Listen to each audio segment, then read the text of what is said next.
Welcome to this edition of Along the Rock, brought to you by the Radar Free Press. I'm your host, Nathan Stahr, and with me today I have Robbin Blackert from the City of Rock Falls. Thank you for coming back and talking to us again today. So I hear today you would like to talk about something that's very important to our area, but not a lot of people really fully understand. Correct. So what we're going to talk about is Brownfields properties. And I'm going to start off with the technical definition of it, and then we'll talk about it a little bit more on the local properties that we have here and what's happening with those. So a Brownfield property is land complicated by the presence or potential presence of a hazardous substance, pollutant, or contaminant. It is estimated that there are more than 450,000 brownfields in the U.S. By cleaning up and reinvesting in these properties, it increases the local tax base, facilitates job growth, utilizes current infrastructure, and improves and protects the environment. So we have several of these properties here in Rock Falls. So I'm assuming these are like some of the businesses that we're dealing with chemicals and things along that line. So here in the Rust Belt, where all the Midwest and a good chunk of the United States, at least Midwestern and eastern part of the United States, along the rivers, that's where the manufacturers were. And part of that was, and of course we lost a lot of our industry around here in the early 2000s with RB&W, Northwestern Steel and Wire, to name a few, but that happened across the entire manufacturing. Right.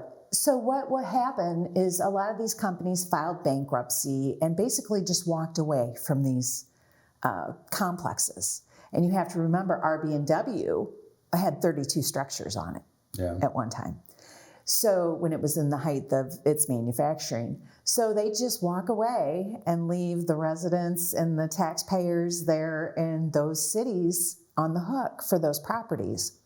So what the government did is they developed what's called a Brownfield. A Brownfield, as the definition says, it's potentially contaminated or is contaminated. So the RB&W site is a really good example of how the city of Rock Falls started it. And before my time, they had started with the Brownfield Grants to clean up RB&W. And there was a lot of things that were involved in that. And then, of course, as everybody remembers, the fire occurred. Yeah. And then what that did was actually good because it kicked in what's called the superfund. And the superfund is basically like when the US EPA opens its pocketbook and says, take what you need to get this taken care of. So that's what happened with that site. And that's one of the reasons we were able to get the structures done, get the testing of the soil done, groundwater samples. I mean, there's a lot involved in that. And then you get what's called an NFR letter when you're all done with the process. And an NFR means no further remediation. So it means you've done everything you can do in order to clean up that property. Okay. And as you see, it worked on that site because we had the Holiday Inn come in and build, which they wouldn't have been able to build under any other circumstances on that property. And also then we created the RB&W Park. So, and also the southern part of that part of the RB&W district, which is privately owned, can also be built on as well. So, okay, so that's right. So and really, I think the important thing that people need to realize is that, I think it's almost criminal how these companies can just walk away from these properties and leave. There was approximately $6 million spent on the cleanup. Oh yeah. Of RB&W. And then subsequently, the city had to spend money on building the road and putting in the infrastructure, but it was well worth it, as you can see now. But a lot of cities aren't that fortunate, and they still have these abandoned buildings standing. Some are close to us; we can still see them, and they're being worked on. But the city of Rock Falls has been very successful in working with Terracon, which is an environmental engineering firm, and getting several $1 million worth of grants. We currently received one 2 years ago, and it's called a multipurpose grant. So, and it is in the amount of $800,000. And what this is going to do is it's basically geared toward our primary site is the Parish Alfred site along the riverfront. And we're going, some of that had been remediated, but a corner of it had not. So it took a lot of hoops and a lot of working with the US EPA to allow us to go back and get additional grant funds to go back and work on that. So what a multi-purpose grant means is that it's usually you have to get a cleanup or an assessment grant, and then when that's done, then you have to get a cleanup grant. Well, this grant, you can do both. Okay. And it's also good because you can use it on multiple sites. Like we'll be at least doing probably 5 phase 1 and phase 2 reports on 5 different sites around town. Okay. So as part of that, it's really important that you have the community involved in deciding which sites you should look at. So last year in people's utility bills, we put a flyer in here talking about Brownfields and asking people to contact me if they had, and it doesn't, if they don't know, that's fine. That's will be for the professionals to investigate under this grant. But we're going to put that out again, and we're going to hopefully through the month of November have people email me, and hopefully maybe, I don't know if you can get the email address out there for people. Oh yeah, definitely, we can add it. Yeah.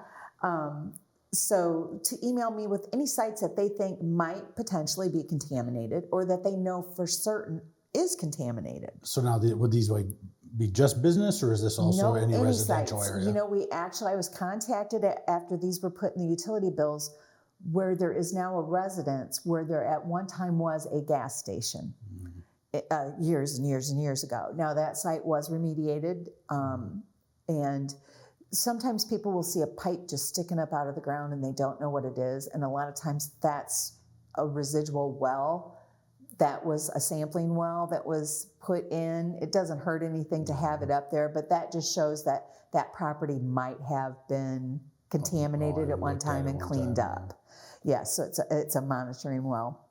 But it's just good to involve the community and get them to understand that there is a process. It's a huge process to follow in order to clean up all these old industrial sites that were just abandoned. Yeah. You know, and it's so sad because the corporations, you know, they made millions of dollars, and a lot of families were raised on their parents working at RB&W. You know, we've had the limestone site, we had the old micro industry site. A lot of families were taken care of for decades, for generations off these. Yes, and as well as Parish Alfred, which was under Northwestern Steel and Wire for a good deal of the time. But how these are funded, you know, people say, well, grant money is just tax money. Well, actually, the really neat thing about Brownfield grants is that they're funded through the fines that corporations are issued for polluting. Oh, so it's kind of this. It is. It's helping. Yes, so they're paying for other people to help clean up contamination. It would be really nice if corporations actually had to pay into a fund while they were operational that would take care of any contamination that they caused if they walk away from the property, much like they do with landfills. You know, landfills have to keep a fund that will cover the cost of closing the landfill at the end of its life. It would be nice, but no administration, no government anywhere has seen fit to do that, but it would make sense. But these are either air pollution, water pollution, ground contamination, any of those fines that are issued, that's how these are funded.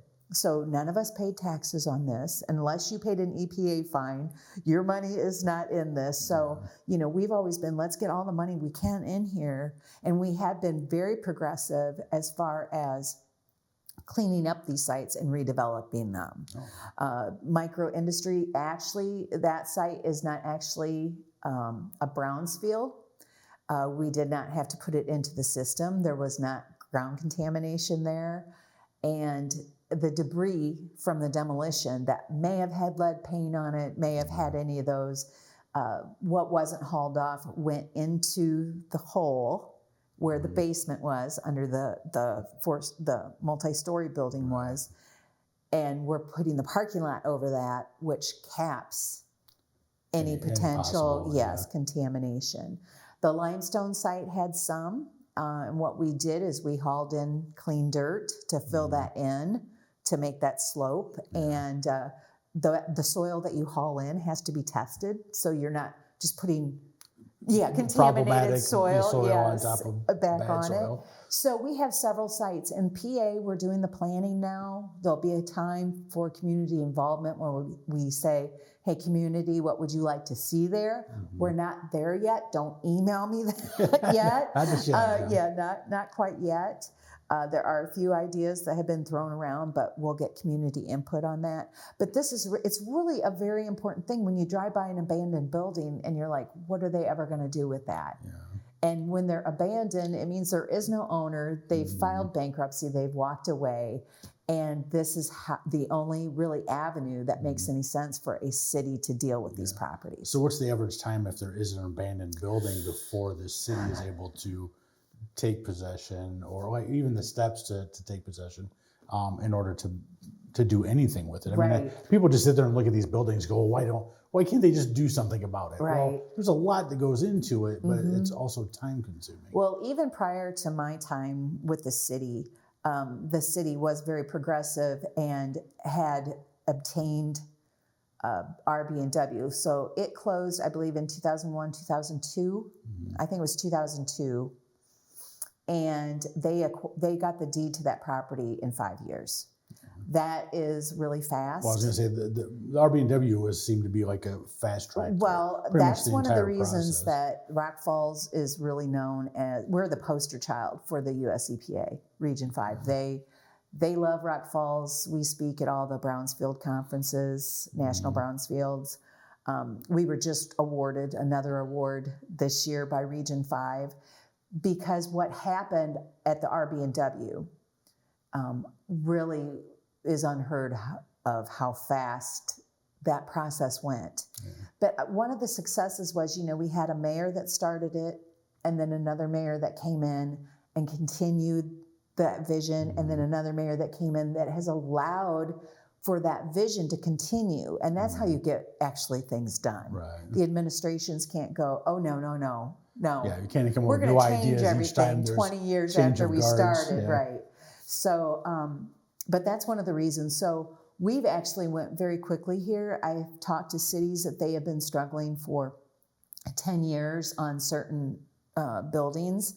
The process is a little bit quicker now for governments to get these buildings. As you see, we were able to acquire the micro industries building rather quickly. Different factors come into it. If property taxes are paid, if they're not paid, there's different avenues for us to acquire these buildings. But there is an avenue. So when you see abandoned buildings, talk to your town, talk to your city. Say, is there any way that you guys could go after a Brownfield grant? Is there any way that you could go after those? I know Sterling was just awarded a $500,000 cleanup one for, I believe, the Lawrence Brothers building.